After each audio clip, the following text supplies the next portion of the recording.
దేవుని పరిశుద్ధ గ్రంథములో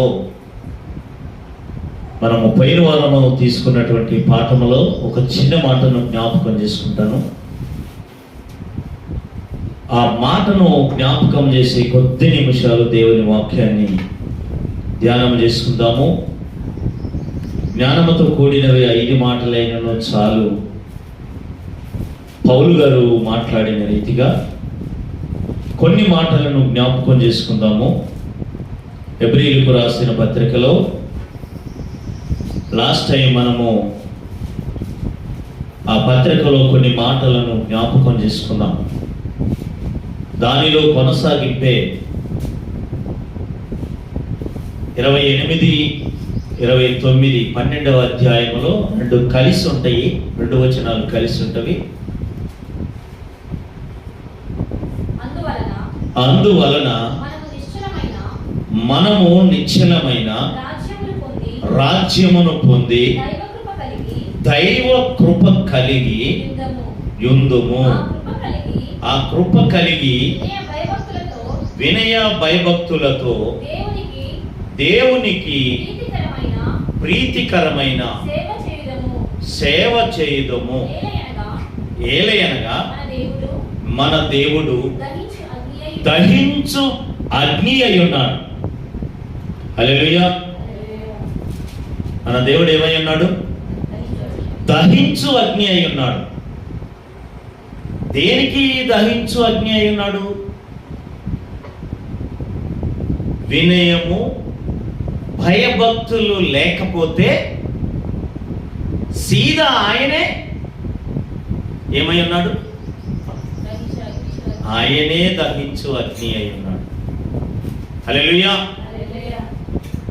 ఇకపోతే ఇందులో మొదటి భాగాన్ని జ్ఞాపకం చేస్తారు. ఏది మొదటిది? ఏంటి? హల్లెలూయా.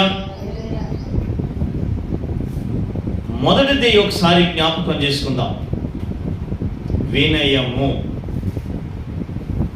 వినయము గూర్చి ప్రత్యేకంగా మాట్లాడుతున్నట్లుగా మనం చూడగలుగుతాం. అక్కడ వినయం ఉండాలి, భయభక్తులు ఉండాలి అని చెప్తున్నాడు. భయము, భక్తి, వినయం ఉండాలి, భయం ఉండాలి, భక్తి ఉండాలి. లేకపోతే దేవుడే తిరిగి దహించు అగ్ని అయితాను అంటున్నాడు. నేనే నాశనము చేస్తాను, నేనే కాల్చి వేస్తాను. లాస్ట్ టైం చెప్పాను కదా, సొదొమ గొమొర్రా పట్టణాలను ప్రపంచ పట్టణంలో లేకుండా చేశాడు. ఆయనే దహించు అగ్ని. హల్లెలూయా. పోతే ఆయనకి ఇష్టమైనది, ఆయన ఇష్టపడేది, ఆయన కోరుకునేది, ఆయన ఎవరిని చూసేది అనే ఒక ఆలోచన కలిగితే దేవుడు వినయము గలవారిని మొదటిగా దేవుడు చూసేది, దేవుడు ఇష్టపడేది, దేవుడు వారి పట్ల కృప చూపేది. దైవ కృపకు అన్నం పైన. హల్లెలూయా. వాక్యం ఏంటో ఫోన్ చూస్తాను. దైవ కృప కలిగి యుందు. అప్పుడు వినయము, భయము, భక్తి, ఈ 3 ఉంటాయి. వినయమును గూర్చి అనేక సందర్భాలను బైబిల్లో చాలా సందర్భాల్లో దేవుడు మాట్లాడినటువంటి సందర్భాలు ఉన్నవి. కావే కొన్ని మాటలను త్వరగా మనము జ్ఞాపకం చేసుకొని 15 మినిట్స్లోనే ఎక్కువ కూడా సమయం తీసుకునండి. చూడండి, బైబిల్లో భక్తుడైన యోబు గారి విషయంలో ఒక మాటను రాస్తూ ఉన్నాడు. చూడండి, భక్తుడైన యోబు గారు 22వ అధ్యాయము 29వ వచనంలో బైబిల్లో సందర్భాలు, వినయము గురించిన సందర్భాలు చాలా ఉన్నవి. కొన్ని తీసుకుందాము, ఎక్కువగా అక్కర్లేదండి. నీవు పడద్రోయపడినప్పుడు మీరు చూసినందుకు చదవయ్యా, అక్కడ పర్లేదా ప్రింట్ సరిగా? నీవు చూచినందున వినయము గలవారిని ఆయన రక్షించును. వినయము గలవారిని ఏం చేస్తాడు? వినయము గలవారిని ఆయన రక్షిస్తాడు. హల్లెలూయా. ప్రపంచంలో ఎన్నో విపత్తులు జరుగుతున్నవి. హల్లెలూయా. ఎన్నో విపత్తులు జరుగుతున్నవి. ఒక్కొక్క విపత్తులు భూకంపంలోనే కానీ, గాలి తుఫానులలోనే కానీ, సునామీలోనే కానీ కొట్టుకొని వాగొచ్చి వరదలు వచ్చి కొట్టుకొని పోయిన వాటిలో పరిశీలించి ఒక్కొక్క దేశంలో చాలా వరకు పరిశీలన చేశారు. ఈ విపత్తులో, ఈ ప్రమాదంలో క్రైస్తవులు ఉండాలని చాలా మంది టెస్ట్ చేశారంట. ఏమండి, క్రైస్తవులు ఈ ప్రమాదంలో ఉన్నారా లేదని చాలా ఒక జ్ఞాని ఇదొకటి టెస్ట్ పెట్టాడు. హల్లెలూయా. అందులో క్రైస్తవులు ఆ ప్రమాదంలో లేరని తెలిసిందండి. భయంకరమైనటువంటి విపత్తు వచ్చింది. బిల్డింగులు కూలిపోయినాయి. బిల్డింగులు పెద్ద బిల్డింగులు పేక మేడలు కూలినట్టు కూలినాయి. అందులో ఓ తెలివి కలిగినోడు ఈ విషయాన్ని ప్రస్తావన తీసుకొని వచ్చి దాన్ని టెస్ట్ చేయటం కూడా జరిగింది. విపత్తుకరమైన విషయాలలో నుంచి అందులో క్రైస్తవులు ఒక్కలైనా లేరన్న సంగతి తేలిపోయింది. హల్లెలూయా.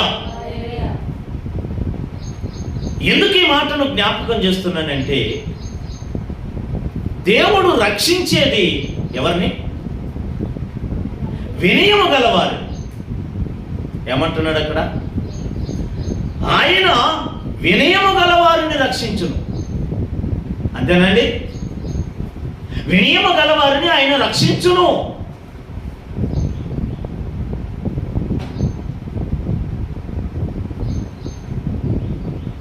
లేకపోతే తిరిగి ఆయనే దహించు అగ్ని అయి నాశనము చేస్తాను అనే మాటను జ్ఞాపకం చేస్తున్నాడు. ఆయన దహించు అగ్ని. వినయము గలవారిని మాత్రమే ఆయన రక్షించును. హల్లెలూయా. అబ్రహాముని అబీమెలెకు చేతిలో నుంచి అబ్రహామును, అంటే ఒక రాజు చేతిలో నుంచి దేవుని యొక్క భక్తుడిని ఎలాగ కాపాడినాడో ఒక్కసారిగా ఆలోచన చేసుకోండి. రాజు తలుచుకుంటే ఏది కొదవలేదు. ఆ రాజ్యంలోనికి రాజ్యం వెళ్ళిపోతే ఆ రాజ్యంలో శారాయిని బట్టి శారాయి చక్కదనాన్ని బట్టి వాడు హృదయంలో దురాలోచన కలిగి ఉన్నాడు. ఏమో నీకేం కావాలి అని అడుగుతున్నాడు. దురాలోచన లేకపోతే ఎందుకు అడుగుతున్నాడు? అబ్రహాం అప్పుడే అంటాడు, నా సహోదరి అని చెబుతాడు. ఎందుకో తెలుసా? భార్య అంటే అబ్రహామును చంపేసి ఆమెనే ఆయన వశం చేసుకుందామన్న దురాలోచన వాడికి మనసులో పుడితే, ఆ ఆలోచన కలిగి మంచి జ్ఞానముతో ఆ సమాధానం ఇచ్చాడు. అయినా ఎవరిని నమ్మకూడదు, రాజులన్నోడిని, అంటే ప్రధానులను. ఎప్పుడు ఏ టైంలో ఏ నిర్ణయం తీసుకుంటాడు ఎవడు చెప్పలేము. హల్లెలూయా. అలాంటిది రాత్రికి రాత్రే దేవుడు స్వప్నములో, దర్శనములో వచ్చి, ఆయన ప్రవక్త, ఆయన ప్రార్థన చేస్తే నువ్వు బ్రతుకుతూ, లేని ఎడల నీ కాందాన్ని మొత్తం లేపేస్తానంటాడు. నీ కాందాన్ని మొత్తం లేపేస్తానంటాడు. హల్లెలూయా. 20వ అధ్యాయంలో నీ కాందాన్ని మొత్తాన్ని చంపేస్తానని వార్నింగ్ ఇచ్చి వెళ్ళిపోతే, రాత్రి తెల్లారి పొద్దున్న అందరిని పిలిచి ఈ మనుషుడు తన భార్యను నాకు చెల్లెలని చెప్పాడు. దీని విషయంలో నేను ఏదైనా నిర్ణయం తీసుకుంటే ఈయన దేవుడు రాత్రి వచ్చి నన్ను ఈ రీతిగా గద్దించాడు అని అబ్రహాము దేవుని గురించి ఆ అబీమెలెకు చెబితే ఆ రాజ్యంలో అందరికీ మిగుల భయము కలిగెను అని ఉంటుంది. 7-8 వచనాలు చదువుకుంటే 20 అధ్యాయంలో మిగుల భయము కలిగినని వ్రాయబడి ఉంటుంది అక్కడ. హల్లెలూయా. రాజ్యాన్ని ఏలే రాజుని వణికించినాడు. ఎవరి నిమిత్తము? ఎవరి నిమిత్తం అండి? భక్తుడైన అబ్రహాము గారు. హల్లెలూయా. అబ్రహాము గారితో దేవుడు ఒకే మాట చెప్పాడు, నువ్వు లే, నీ దేశాన్ని విడు, నీ బంధువులను విడు, నీ రక్త సంబంధాలను విడు, మొత్తాన్ని విడిచిపెట్టే, నేను చెప్పిన చోటకి వెళ్ళిపంటే వినయముతో తలంచుకొని వెళ్ళిపోయాడు. హల్లెలూయా. నక్క వినయం కలిగిన వాళ్ళు ఉంటారు తెలుసా? నక్క వినయం చూపించోళ్ళు ఉంటారు భూమి మీద. అవునా కదా? నక్క వినయం అంటే మీకు అర్థం కావాలి. నక్క చిత్తులు తెలివితేటలు గడగడ ఓమో వణికిపోతుంటారు, చేతులన్నీ పెట్టి చేతులు కట్టుకొని చాలా వినయం కలిగినోడు అని నమ్మి దానికి చాలా యాక్షన్ చేస్తారు. అది యాక్షన్లో ఉండేది కాదు, నిజ జీవితంలో ఉండేది వినయం. అవునా కదా? యాక్షన్ చేయొద్దు, దాన్నే నక్క వినయం అంటారు. నక్క వినయం చూపించే వ్యక్తులను బైబిల్లో ఒక వ్యక్తిని మీకు చూపించి ముగించేసుకుందాము. 2-3 వచనాలు చూపిస్తే ముగించేస్తాను. రాజుల గ్రంథము 2వ రాజుల గ్రంథములో 21వ అధ్యాయం 29వ వచనం. నక్క వినయము కలిగిన ఒకరిని చూపిస్తాను చూడండి.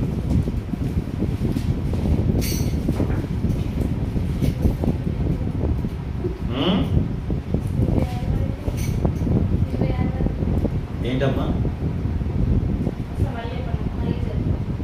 2వ రాజులో 1వ రాజులో చూడండి. సారీ, మొదటి రాజు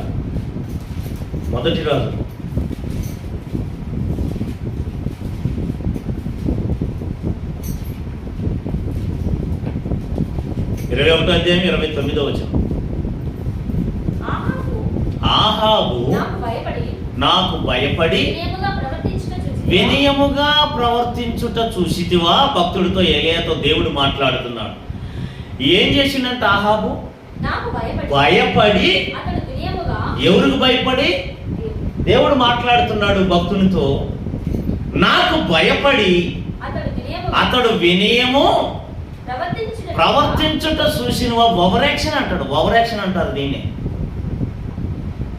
ఓవరాక్షన్ అంటారు. చేసేకీయుడు చేసి కూర్చొని చేసేకీయుడు చేసిండు,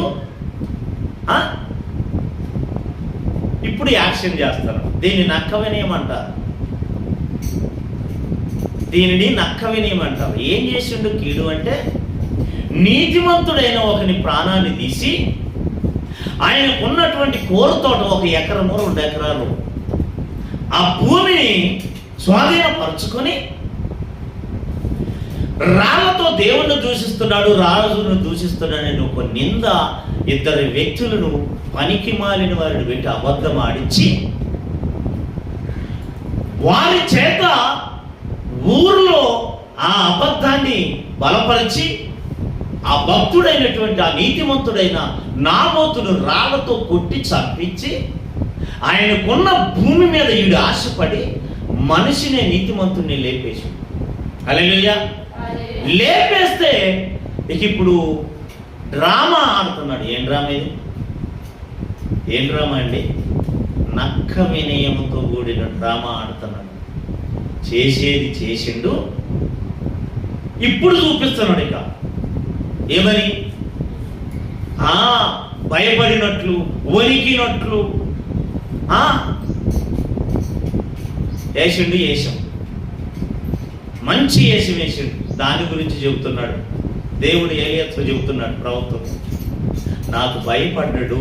దేనికి భయపడ్డాడంటే చేసింది కీడు, మటర్ చేయించిండు, ఆయన భూమిని కబ్జా చేయించుకున్నాడు, సప్పుడు కాకుండా మళ్ళీ ఇప్పుడు ఓవరాక్షన్ చేస్తాడు. అంతే కదండి. హల్లెలూయా. దీనిని నక్క వినయం అంటారు. నక్క వినయం అంటే దీనిని అంటారు. అంటే ఆ నాబోతు యొక్క ప్రాణమునకు బదులుగా దేవుడు నా మీద మళ్ళీ ఆయన ఉగ్రత చూపిస్తాడేమోనని చేయాల్సింది చేసి కూర్చోడు. ఈయన ఉద్దేశం ఏంటంటే ఆయన కనికర పూర్ణుడు, దయామయుడు, ప్రేమామయుడు అని అంటారు కదా. అందుకని ఇప్పుడు చేసి కూర్చొని ఇప్పుడు నక్క వినయం చూపిస్తాము. దయ కనికరం మీద నా మీద పుట్టిద్దని, నా మీద కనికరం పుట్టిద్దని, నా మీద దయ పుట్టిద్దని యాక్షన్కి దిగిండు మనోడు. హల్లెలూయా. చెప్పిన కదా తన గురించి. ఒక్క ప్రాణాన్ని తీస్తే ఈ రాజుకున్నటువంటి 70 కుమారుల తలలను, ఈయన భార్యను, ఈయనను భూమి మీద లేకుండా చేశాడు. కోకటాలతో పీకేసాడని లాస్ట్ టైం చెప్పాను కదండి. కోకటి వేళ్లతో సహా. ఇది రాజవంశం. ఈ రాజవంశాన్ని, ఆహాబు వంశాన్ని కోకట వేళ్లతో సహా పీకేసిండు భూమి మీద. హల్లెలూయా. ఒక్క నీతిమంతుని జోలికి పోతేనే అంత రియాక్షన్ చేసిండు ఆయన. ఆయన యాక్షన్లో దిగితే ఎలా ఉన్నదో చూడండి. మనిషిని పుట్టించేది ఆయనే, మనిషిని లేపేసేది కూడా ఆయనే. వినయము లేకపోతే తిరిగి ఆయనే శత్రువుని అవుతానంటాడు. ఆయనే దహించు అగ్ని అయిపోతానంటున్నాడు. కీర్తనల గ్రంథంలో మరొక మాటను జ్ఞాపకం చేస్తున్నాడు. కీర్తన గ్రంథంలో 142వ కీర్తన, 142వ కీర్తన చూడండి. తీశారా? 2వ వచనం. దావీదు అంటున్నాడు, బహు వినయముగా నేను ఆయన సన్నిధిని మొరపెట్టుచున్నాను. దేనితోనంట మొరపెట్టేది? బహు వినయముతో. వినయములో బహు వినయం ఎక్కువగా. ఇందులో ఈ వినయాన్ని చూపించాలంటే ఆయనకు భయపడి, ఆయన భక్తి విషయంలో అంటే భయభక్తులు కలిగి వినయము చూపించాలి. భయం లేకుండా, భక్తి లేకుండా వీడు చూపించాడు. ఆహాబు చూపించింది కదా కదండి. వాడు చేసేటప్పుడు భయం ఉందండి. ఈ నీతిమంతుని జోలికి దేశానికి ప్రధాని ఒక వేరోడు 2 ఎకరాలు నీకు అవసరం. 1 ఎకరము 2 ఎకరాలు అంతా నువ్వు దలుచుకుంటే నీదే నాయ. హల్లెలూయా. అధికారులకి లేదా? ఇప్పుడు అధికారులు ఎప్పుడైతే మరి ప్రధానులే కానీ, సీఎంలే కానీ, వాళ్ళ కింద ఉన్నోళ్ళే కానీ భూములు కైవసం చేసుకుంటా లేదమ్మా? హల్లెలూయా. ఉడా కాలనీలో 100 ఎకరాల అండర్లైన్ చేసిండు ఒక మహానుభావుడు, రాజకీయ వ్యక్తి. ఉడా కాలనీలో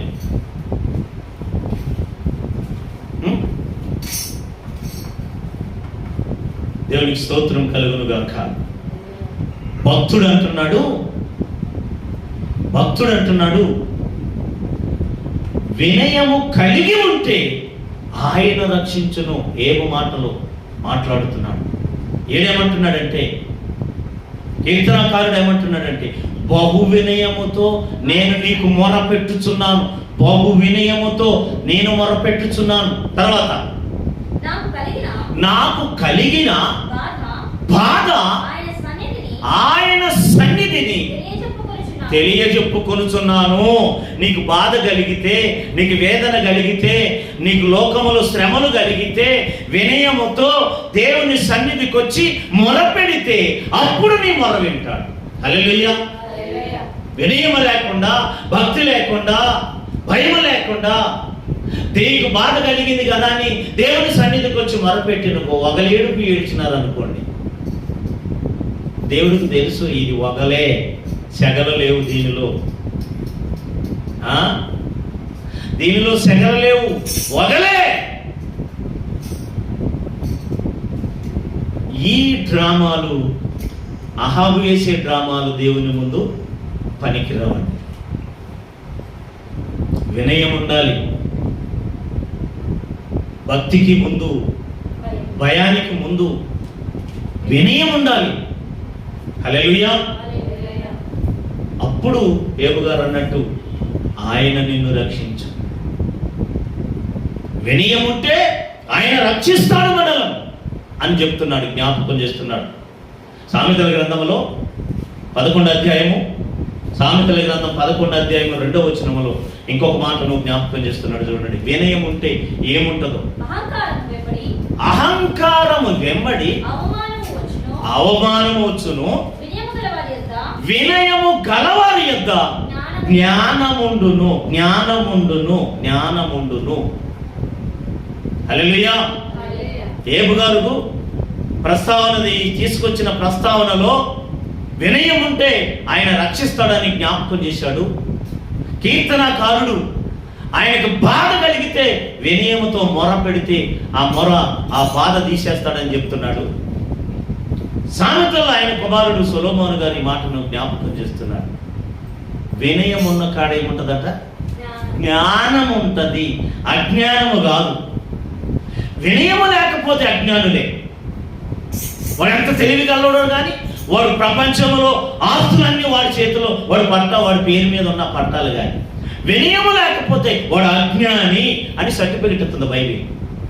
వినయం ఉంటే అతను జ్ఞాని. వినయం ఉన్న కాడ జ్ఞానం ఉంటుంది, వినయం ఉన్న కాడ రక్షణ ఉంటుంది, వినయం ఉన్న కాడ బాధలు పోతాయి. భక్తులు ముగ్గురు అదే చెప్తున్నారు. ఏమంటున్నాడు యోబు గారు? ఏమంటున్నాడు? వినయం ఉన్న కాడ ఆయన రక్షిస్తాడు. కీర్తనకారుడు ఏమంటున్నాడు? వినయముతో మొర పెడుతున్నా, నాకు బాధ కలిగింది కనుక ఆ మొరలో నా బాధ తీసేస్తాడు. వినయములో బాధలు దొరికిపోతాయి అంటున్నాడు. మూడవది సొలొమోను గారు ఏమంటున్నాడంటే, వినయం ఉన్న కాడ జ్ఞానం ఉంటుంది, వినయం ఉన్నోళ్ళే జ్ఞానవంతులు అని సీదా చెప్తున్నటువంటి మాట. అంతేగా, డైరెక్ట్. లేకపోతే వినయం లేకపోతే జ్ఞానం ఉండదు. వినయవంతుల దగ్గర తప్ప జ్ఞానము మరొకసారి ఉండదు. వినయవంతుల దగ్గరే తప్ప జ్ఞానము మరొకసాట ఉండదు. వినయం లేనోళ్ళు, నేను చెప్తున్నా కదా, ప్రపంచాన్ని ఏలినా సరే వాళ్ళు అజ్ఞానులే. హల్లెలూయా. ఎందుకు ఈ మాట చెబుతున్నానంటే, జ్ఞానం ఏం చేసిద్దంటే, మీకు తెలియపరిచింది కదా, జ్ఞానం ఏం చేసిద్దంటే, ముందుగా జ్ఞానానికి ముందు ఒకటి ఉంటుంది, వివేకం అని. వివేకం, జ్ఞానానికి ముందు వివేకం ఉంటుంది. వివేకం ఏం చేస్తుందంటే, మన కంటి చూపు ద్వారా దీనిని చూపించి, మన కంటి ద్వారా ఇది ఏంటి అనేది కంటి చూపు ద్వారాగా ఎప్పుడైతే ఆ చూపు మన కన్ను ఇక్కడ పడిద్దో అప్పుడు వినయం ఏం చేస్తుందంటే, ఇది పెన్ను, ఇది పెన్ను. వినయం ఏం చెప్పిందండి? వినయం ఏం చేస్తుంది? చూడంగలోనే, కంటి ద్వారా చూడంగలోనే లోపట పెన్ను అని చెప్పింది వినయం. జ్ఞానం ఏం చెప్పిందంటే, పెన్ను రాయటానికి పనిచేసింది అని చెప్పింది. హల్లెలూయా. ఇది పెన్ను అని వివేకము చెప్తే, జ్ఞానం ఏం చెప్పింది? ఇది రాసుకోవడానికి పనిచేస్తుంది, ఏదైనా రాసుకోవచ్చు అని జ్ఞానము చెప్తుంది. హల్లెలూయా. అదే ఇప్పుడు దీనిని ఎందుకు వివరించి చెప్పానంటే, లోకములో దేవుడెవరో, దెయ్యం ఎవరో జ్ఞానము చెప్పింది. నిజమైన దేవుడెవరో జ్ఞానము చెప్పింది. జ్ఞానము లేకపోతే, చెప్పింది కదండి, వివేకము లేకపోతే జ్ఞానం ఉండదు. ఇప్పుడు జ్ఞానము లేకపోతే నీకు దేవుడే తెలియదు. ఎవరో దేవుడెవరో తెలియనప్పుడు జ్ఞానం ఏం చేసిద్దంటే, నిజమైన దేవుడని నిజమైన దేవుడని, జీవము కలిగిన దేవుడు ఎవరని జ్ఞానము చెప్పింది. జ్ఞానవంతులు ఆయనకు ప్రార్థనలు చేస్తారు. ఆయన సృష్టికర్త అని విశ్వసిస్తారు. ఆయనే మనలను కలగజేసిన వాడని వాళ్ళకి జ్ఞానము పనిచేస్తుండేది కనుక జ్ఞానము పని చేయకపోతే నిజమైన దేవుడు ఎవరో తెలియదు. ఫస్ట్ ఆఫ్ ఆల్ జ్ఞానం ఉండాలంటే దానికి ముందు వినయం ఉండాలి. అంతేనా? జ్ఞానం ఉన్న చోట జ్ఞానానికి ముందు ఏముంటుంది? వినయం. సొలొమోను అదే కదా చెప్పేదండి. జ్ఞానము ఎక్కడుంటుందంటే ఆయన అడిగితే వినయము గలవారి యొద్ద జ్ఞానం ఉంటుంది అంటాడు. హల్లెలూయా. ఇంకొక మాటను జ్ఞాపకం చేస్తాను, త్వరగా ముగించేసుకుందాం. 15 minutes కాలేదు. హల్లెలూయా. సామెతలు 15:23, 15:33 చూడండి. 15:33 యెహోవా యందు భయభక్తులు కలిగి ఉండుట జ్ఞానాభ్యాసమునకు సాధనము. 22:4 కూడా, 22:4 సామెతలు 22:4 వచనం సామెతలు. యెహోవా యందు భయభక్తులు కలిగి ఉండుట. అమ్మా, వినయమునకు ప్రతిఫలము. ఫస్ట్ ఫలం ఏమంటుందంటే వినయానికి ముందు భయభక్తులు ఉండాలంటున్నారు. అంతే కదా? దాని తర్వాత ఈ మాటను జ్ఞాపకం చేస్తున్నాడు. ఏంటిదది? వినయానికి ప్రతిఫలాలు ఉన్నాయంట.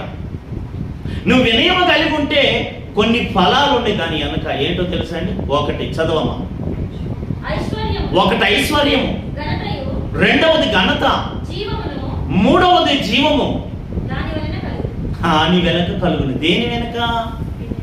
వినయానికి ప్రతిఫలం. నువ్వు వినయము కలిగి ఉంటే నీకు ప్రతిఫలం ఏంటో తెలుసా? ఐశ్వర్యం ఇస్తాడు. ఐశ్వర్యం వస్తుంది నీకు వినయము కలిగి ఉంటే. రెండవది ఏమంటున్నాడు? ఘనత కలుగుద్ది. వినయానికి ప్రతిఫలాలు. వినయం కలిగి ఉంటే ఊరికినే నేను విడిచిపెట్టడండి. నీకు కావలసిన వాటి వెనక వస్తూనే ఉంటాయి. హల్లెలూయా. మూడవది ఏంటి? జీవము. సాగు లేదు. నిన్ను దహించు, నీ శత్రువుగా మారడు. నీకు జీవాన్ని ఇస్తాడు. ఒకటి ఐశ్వర్యం ఇస్తాడు, 2 ఘనత ఇస్తాడు, 3 నీకు జీవమునిస్తాడు. హల్లెలూయా. పౌలు గారు ఏమంటాడో తెలుసు? బతికున్నామని అనుకుంటున్నాము కానీ దేవుని మనము చచ్చిన వారిమై జీవము లేని వారిమై ఉన్నాము అంట. నిజమైన దేవుని తెలుసుకోకపోతే చచ్చిన వాళ్ళతో సమానం అండి అని పౌలు గారు మనకి సర్టిఫికెట్ ఇచ్చినట్లుగా చూడగలుగుతాం పత్రికలు. హల్లెలూయా. యెషయా గ్రంథంలో ఒక మాట క్లోజ్ చేసేద్దాం. 6వ లైన్ యెషయా గ్రంథంలో ఒక మాట, 57వ అధ్యాయము 15వ వచనంలో ముగిచ్చేస్తాను. ఇక ఇది భారీ సబ్జెక్ట్ కానీ కొద్దిగానే మనము ముగించుకుందాం. 15వ వచనములో 15వ వచనం 6వ లైన్లో చదవాము. యెషయా గ్రంథం 57 15వ వచనం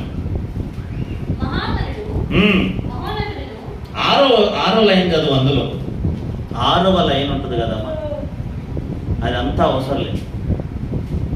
లాస్ట్ లైన్, వినయము గలవారి యొద్దను దీన మనస్సు గలవారి యొద్దను నివసించుచున్నాను. ఇంకోటి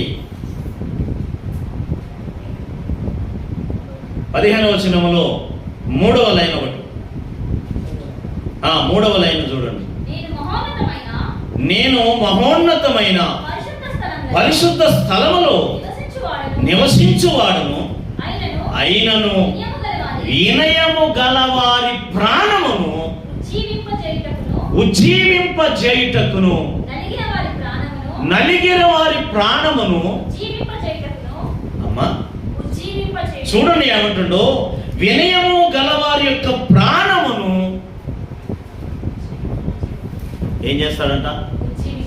జీవము నీయటమే కాదు, దాన్ని ఇంకొంచెం పెంచుతాను అంటున్నాడు. పెంచుతాను, జీవాన్ని పెంచుతాను అంటున్నాడు. 70 సంవత్సరాలు మించితే 80 సంవత్సరాలు అధిక బలం ఉంటుంది. కానీ సంపూర్ణ బలం ఒకటి ఉంటుంది. మళ్ళీ ప్రత్యేకమైనటువంటి ఆ స్పెషల్ దినాలను మళ్ళీ ఇవ్వడానికి దేవునికి పర్మిషన్ ఆయన చేతిలో వద్ద కనుక భక్తునికి ఇవ్వడానికి ఏబుగారు అంటాడు సంపూర్ణమైన ఆయుస్సు ఉంటుందని.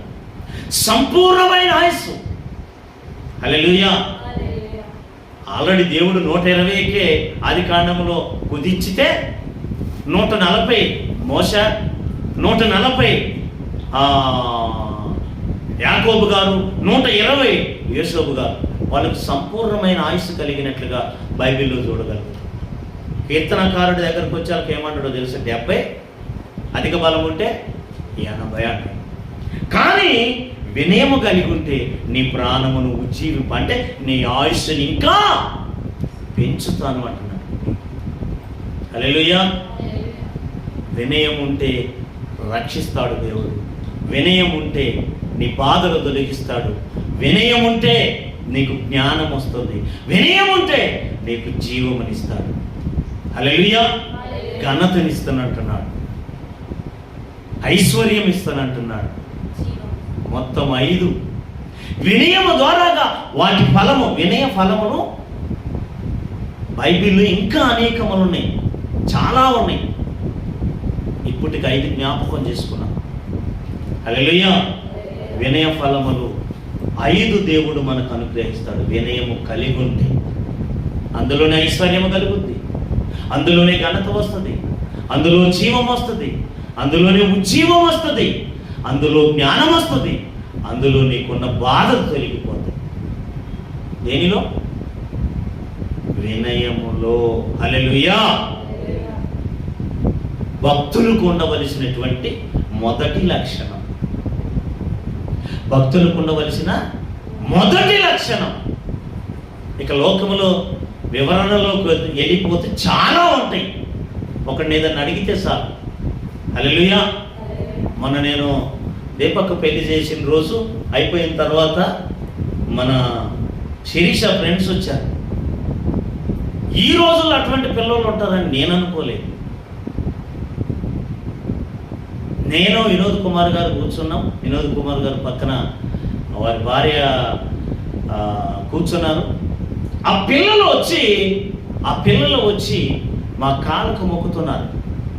పెద్దోళ్ళు మరి అట్లా కాళ్ళ మీద పడొద్దని చెప్పి మేము వాళ్ళ పరిచయం చేస్తున్నది శిరీష మాకు. ఆ పిల్లగాళ్ళు నమస్తే అంకుల్ అని అంటారు.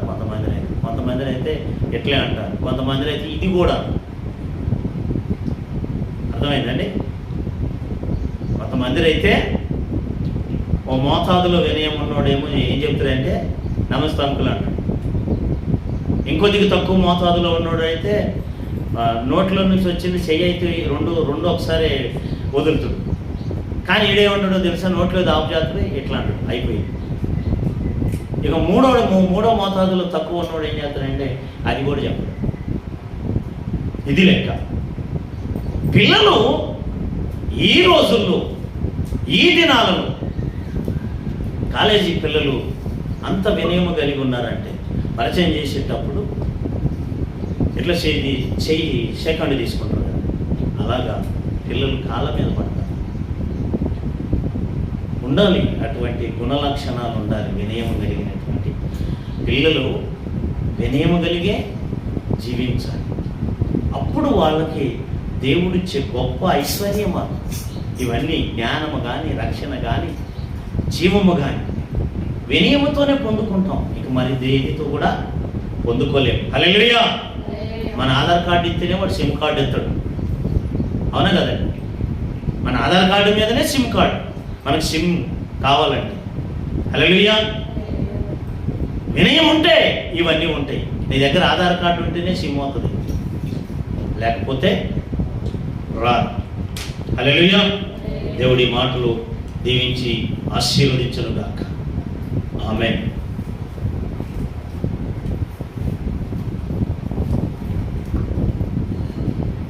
వెంటనే మోకాళ్ళ మీదకి వచ్చేసేయండి.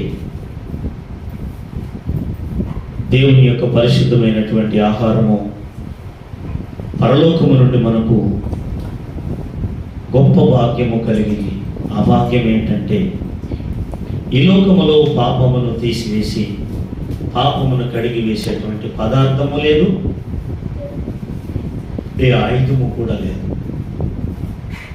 మనిషి పాపములను తొలగించడానికి కానీ కడిగి వేయడానికి కానీ సాతాను యొక్క కుయుక్తి చేత మన శరీరములో ఆనాడు దోషాన్ని, విషాన్ని పంపి మనలను మహిమకు దూరం చేసినటువంటి ఆ దోషాన్ని, ఆ శాపాన్ని, ఆ పాపాన్ని తొలగించి తిరిగి మరలా మహిమలోనికి తీసుకురావడానికి మన పరమ తండ్రి గొప్ప ఆలోచన కలిగి చేసినటువంటి పని. మనం ఈ ఆహారములో చేయి వేయటం గొప్ప ధన్యులము, గొప్ప భాగ్యులము కూడా. ఈ భాగ్యము మనకు దక్కింది భూమి మీద. ఎంతకు మించిన ఐశ్వర్యం లేదు, ఎంతకు మించిన ఘనత లేదు, ఎంతకు మించినటువంటి జీవం లేదు. దీని ద్వారానే సమస్తము మనం పొందుకునేది. ఈ పరిశుద్ధమైన ఆహారములో ఎందరైతే చేయి వేయ పూనుకున్నారో మీ కుడి హస్తాలను చూయించండి. మీ వద్దకు శ్రేష్టమైనటువంటి ఆహారము రాబోతూ ఉన్నది. అదే రీతిగా మిమ్మల్ని మీరు తగ్గించుకోండి. పోయిన పునరుత్థానము నుంచి ఈ పునరుత్థానం వరకు దేవునికి విరోధముగా కానీ, దేవునికి నచ్చని జీవితము కానీ జీవిస్తే ప్రభువా మమ్మల్ని క్షమించమని ప్రార్థనాపూర్వకంగా మిమ్మల్ని మీరు తగ్గించుకోండి. ఇందులో అర్హులవుతారు.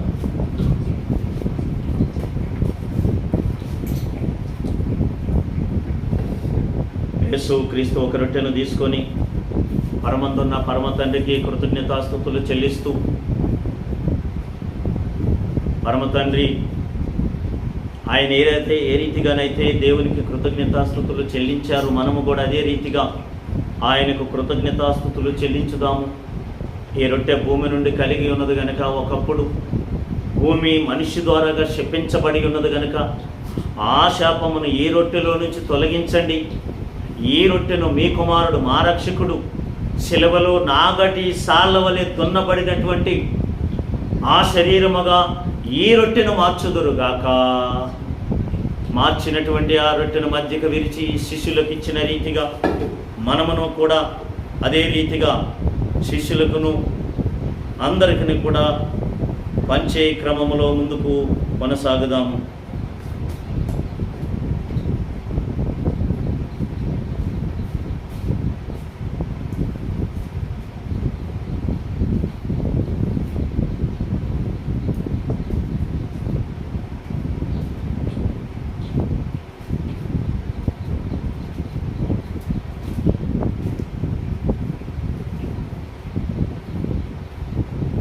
పరిశుద్ధుడు అయిన తండ్రి, నమ్మకమైన దేవా, ఏదైనా తోటలో ఆనాడు మా తల్లిదండ్రులను ప్రభువా మోసపుచ్చి వారి శరీరములోనికి నా తండ్రి ఈ బీజాన్ని నాటినటువంటి విషాన్ని మీ కుమారుడు శ్రేష్టమైనటువంటి శరీరము ద్వారాగా మా శరీరముల నుంచి అరికాలు నుంచి నడినెత్తి వరకు ఆ విష దోషమును తొలగించుదురుగాక. అందరూ ఒకసారిగా భోజనం చేద్దాం.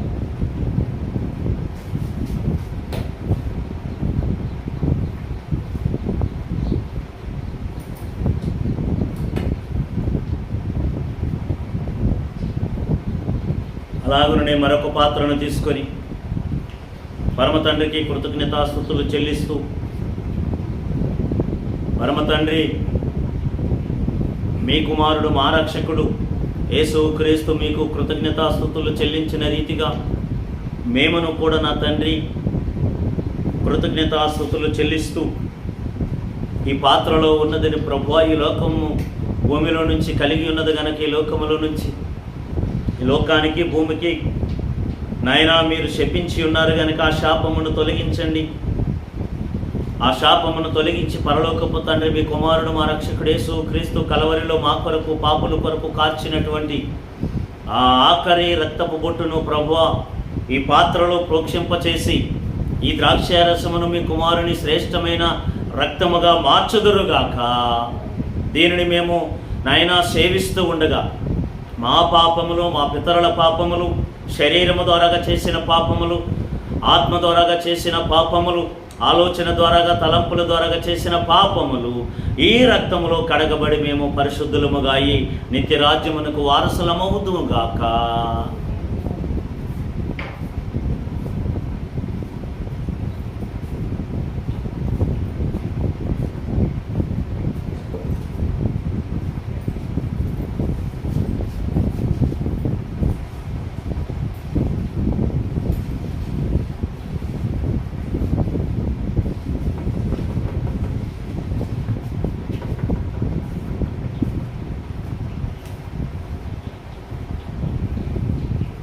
పరిశుద్ధుడమైన తండ్రి, నమ్మకమైన దేవా, ఈ లోకములో మనిషి పాపమును, శాపమును తొలగించడానికి ఈ లోకములో ఏ పదార్థము లేదు కనుక తండ్రి, అన్ని లోకాల కన్నా పైనున్న లోకము నుంచి భూమికి దిగివచ్చి మీ కుమారుని రక్తమును మాకు అనుగ్రహించి మా శరీరంలో ఉన్నటువంటి పాపములు, దోషములు అన్నిటిని కూడా ఈ రక్తము చేత కడిగి శుద్ధి చేసి నిత్యరాజ్యమునకు వారసులుగా మమ్మలను చేయుదురుగాక.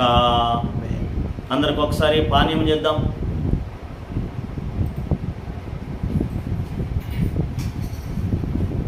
అలాగనే మిగిలినటువంటి ఆహారమును, పానీయమును యేసు క్రీస్తున స్వరక్షకుడని నమ్మి బాప్తిసం ఎవరైతే పొందుకుంటారో వారికి నీ ఆహారమును, పానీయము అనుగ్రహింపబడును గాక. దేవుని యొక్క పరిశుద్ధమైనటువంటి సన్నిధిలో దేవుని యొక్క ఉద్దేశము కలిగి ఎవరైతే ఈ ఆహారము కావాలని ఇష్టపడతారో వారు యేసు క్రీస్తు నా స్వరక్షకుడని, యేసే నా సృష్టికర్త అని ఎవరైతే నమ్మి బాప్తిస్మము పొందుతారో వారికి ఈ ఆహారం అనుగ్రహింపబడును గాక. ఆమేన్. లేచి నిలవబడదాము. చివరి పాట పాడుచు కానుకలు ఇష్టపడతాయి, హృదయపూర్వకమైన కానుకలు. హల్లెలూయా. నార్పణలు నీవు పరిశుద్ధపరచుచున్నావని యేసయ్యాని పాదాల చెంత నా శిరము వంచెదా.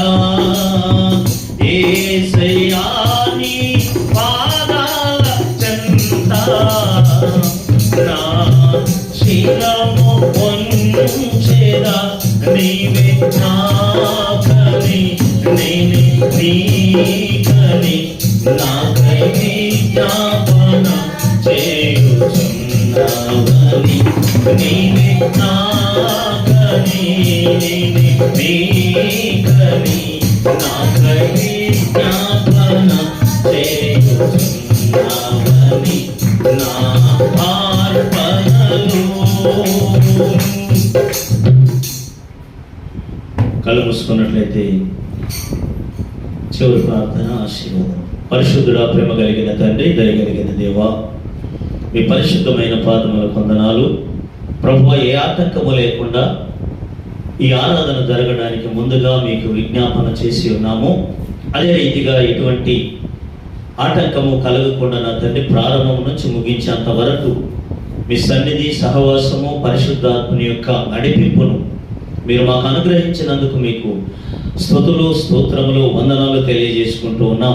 అలాగనే నిపుణులు మీ సన్నిధికి వచ్చిన విధమును చూసి ప్రభువా వారి హృదయ వాంఛను తీరుస్తూ, వారికి కావలసినవన్నిటిని అనుగ్రహిస్తూ, వారు కోరుకున్నవన్నీ నెరవేరుస్తూ, ఆశపడిన వాటన్నిటిని కూడా తృప్తిపరుస్తూ, చిన్నలను మొదలుకొని పెద్దవారి వరకు పరిశుద్ధమైనటువంటి హీవులతో నింపుతూ ఒక్క దినము నీ సన్నిధిలో గడిపితే 1000 దినములంత శ్రేష్టతను అనుగ్రహించుతానని మీరు వాగ్దానము చేసిన దేవుడు, నీ వాగ్దానము నీ పిల్లల పైన నెరవేరును గాక.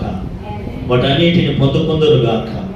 సకల దీవెనలను, ఆశీర్వాదములు మీరు వారికి అనుగ్రహించుదురు గాక. సమస్త మహిమ, ఘనత, ప్రభావములు మీకే కలుగును గాక. తిరిగి నీ చిత్తములో మరొక వారములో నా తండ్రి అనేక మంది నాయన ఆగిపోయినటువంటి వారందరిని కూడా నడిపిస్తూ నీ సన్నిధి సహవాసంలోనికి నాయన ఇదిగో నా తండ్రి నిన్ను మహిమపరచడానికి తిరిగి మరలా మాకు జీవమును, ఆరోగ్యమును దయచేదురుగాక. అలాగనే మా పరలోకపు తండ్రి, నీ బిడ్డలు మరి డ్యూటీలు చేస్తున్నటువంటి వారందరూ కూడా మరి రాకపోకల యందు మీరు తోడుగా ఉండండి ప్రభువా. ఏ లోటు లేకుండా, ఏ ప్రమాదము జరగకుండా వారిపైన మీ కనుదృష్టి నిలిపి తండ్రి, నీ రెక్కల నీడలో ఆశ్రయము కల్పించి కోడి తన పిల్లలను కాపాడిన రీతిగా నీ బిడ్డలను కాపాడుతూ, అయా ఇదిగోన తండ్రి, వినయము గలవారిని రక్షించును, వినయము గలవారిని ఉజ్జీవింపచేసిను, వినయ ఫలములు, ఐశ్వర్యమును, ఘనతను, జీవమును అనుగ్రహించి సెలవిచ్చినారు ప్రభువా. నిబిడుల జీవితాలలో నైనా ఇదిగోన తండ్రి, ఎంత వెతికినను వినయమే నైనా ఉండుటకు మీరు కృప దయచేయమని. అలాగనే ప్రభువా ఇదిగోన తండ్రి, నీ బిడ్డలందరినీ జ్ఞాపకం చేసుకోండి. గర్భిణీ స్త్రీలకును, గర్భఫలము కావలసినటువంటి వారికి, సంటి బిడ్డలకును, యవనస్తులను, నైనా వృద్ధులను నీ సన్నిధిలో జ్ఞాపకం చేసుకొని సకల దీవెన ఆశీర్వాదములు సమృద్ధిగా అనుగ్రహించి నీ బిడ్డలను ప్రభువా వారి జీవితాలన్నింటినీ కూడా నా తండ్రి ఉత్తేజపరిచి నీ బిడ్డలకు నా తండ్రి ఏ నిరాశ లేకుండా తీసివేసి, ఆర్థిక సమస్య విషయంలో కూడా మీరు తోడు చూపించండి.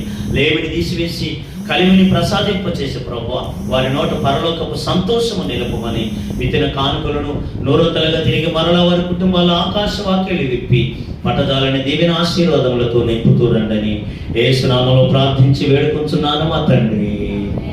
ఇప్పుడు మన పరమ తండ్రి అయిన దేవుని దేవునియు, ఆయన కుమారుడైన యేసుక్రీస్తు వారి కృపయు, పరిశుద్ధాత్మ అన్యోన్య సహవాసము సన్నిధి సర్వలోక పరిశుద్ధులకును, ప్రభువులోనికి రావాల్సినటువంటి వారికి, అలాగనే హాస్పిటల్లో బాధపడుతున్న రోగులకును, దురాత్మల చేత పీడింపబడుతున్నటువంటి వారికి, గర్భిణీ స్త్రీలకును, గర్భఫలము కావలసిన వారికి మీ కృప సదా తోడయుండి నడిపించి సహాయము చేయునుగాక. ఆమేన్. నా దీపమును ఎలిగించువాడు నా చీకటిని వెలుగుగా చేయును. నా దీపమును ఎలిగించువాడు నా చీకటిని వెలుగుగా చేయును. జలరాశుల నుండి బలమైన చేతితో, జలరాశుల నుండి బలమైన చేతితో వెలుపల చేసిన బలమైన, వెలుపల చేసిన బలమైన దేవ యెహోవా నా బలమా, యథార్థమైనది నీ మార్గం, పరిపూర్ణమైనది నీ మార్గం యెహోవా. బలో యేసు క్రీస్తు మహారాజుకి, పాపులను పరిశుద్ధులుగా మార్చిన యేసు క్రీస్తుకి, పరిశుద్ధులను తీసుకొని పోవడానికి రెండవ రాకడలో రాబోతున్న నజరేయుడైన యేసు క్రీస్తుకి దేవునికి స్తోత్రము కలుగును గాక. ఆమేన్. అందరికీ వందనాలు. హృదయపూర్వకముగా పురుషులకు పురుషులు, స్త్రీలకు స్త్రీలు సేకరణ తీసుకొని సమాధాన పడవలసిందిగా ప్రభు ఆజ్ఞ అయినది.